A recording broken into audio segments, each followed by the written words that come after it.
आदमी जाग गया और खुद को लिलिपुट में पाया। उसका पूरा शरीर बंधा हुआ था, यहाँ तक कि उसके साइज 45 के कैनवास के जूते भी बंद थे। पॉल चिल्लाया, सभी लकड़ी के खंभे उखड़ गए थे।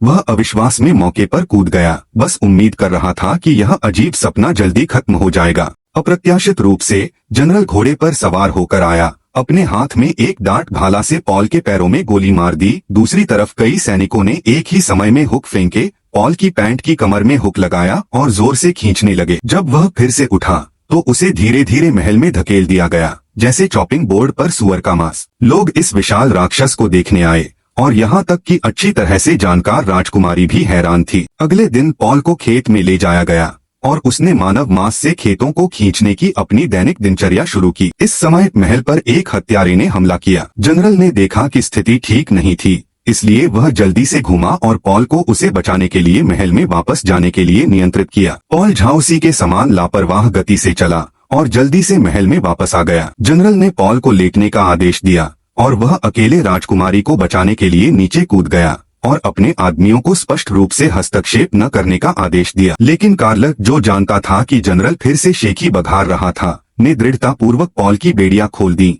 और प्रार्थना की कि वह राजकुमारी को बचा सके। इस महत्वपूर्ण क्षण में पॉल सबसे पहले पहुंचा, दोनों हत्यारों को उठाया, पलटा और उन्हें कैफेटेरिया में फेंक दिया और राजकुमारी को अपने हाथों में लिया और आसानी से चला गया। जब बहादुर जनरल पहुंचे तो लड़ाई खत्म हो गई थी।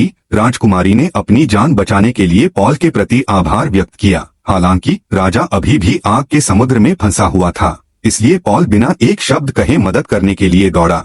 शुरू में वह राजा को छूने के लिए पहुंचना चाहता था। अप्रत्याशित रूप से उसकी उंगलियां आग की लपटों से जल गईं, जबकि हर कोई अनजान था। इस समय चतुर कार्ल ने पॉल को याद दिलाया कि उसे आग बुझाने के लिए पानी की जरूरत है। पॉल ने सोचा कि यह समझ में आता है, इसलिए उसने कुछ ऐसा किया जो चौंका देने वाला था। उसने अपनी शॉर्ट्स उतार दी और आग के समुद्र में पेशाब करना शुरू कर दिया। हालांकि यह थोड़ा परेशान करने वाला था, लेकिन कम से कम इससे उसकी जान बच गई। जनरल, जो हमेशा देर से आता था, वह भी समय पर पहुंच गया। उसने पॉल को जल्दी से भोजन इकट्ठा करने के लिए डांटा। पॉल ने पलटकर बचा हुआ सारा भोजन जनरल को दे दिया। तब से पॉल लिलिपुट देश में हर किसी के द्वारा प्रशंसित नायक बन गया।